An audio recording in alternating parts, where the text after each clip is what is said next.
ఒక 2 years back నాకు 2, 3 years back రవ్వ లడ్డూలు సరిగ్గా చేయరాకపోయేదనమాట.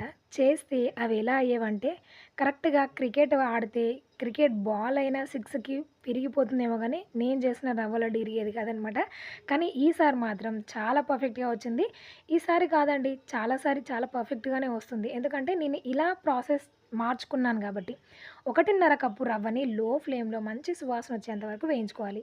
1:30 కప్పు రవ్వకి 1 కప్పు వరకు బెల్లాన్ని మరిగించేసుకొని అదొక ఉండ పాకంలాగా రావాలనమాట.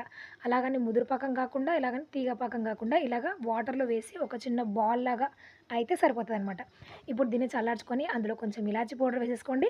అండ్ రవ్వ ఇందులో వేసుకొని కలిపేయాలనమాట.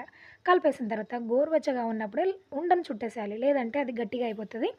గట్టిగా అయిపోయిందని కంగారు పడాల్సిన పనేం లేదు. మళ్ళీ స్టవ్ ఆన్ చేసి అది కొంచెం హీట్ అయిన తర్వాత మెల్ట్ అయిపోయినట్టుగా అయిపోతదనమాట.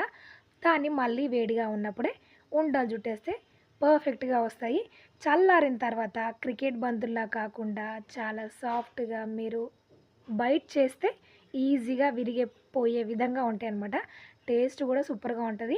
అండ్ రవ్వ వేయించుకునే విధానంలోనే టేస్ట్ చాలా బావుంటదనమాట. అండ్ ఈసారి మాత్రం రవ్వ లడ్డూలు సూపర్ పర్ఫెక్ట్‌గా వచ్చాయి. టేస్ట్ కూడా చాలా బావుంది. ఇలా ట్రై చేయండి. ట్రై చేసి ఎలా వచ్చిందో కామెంట్ సెక్షన్‌లో తెలియజేయండి. మీ ఫ్రెండ్స్ అండ్ ఫ్యామిలీ మెంబర్స్ కూడా షేర్ చేయండి. Thanks for watching. జై శ్రీరామ్.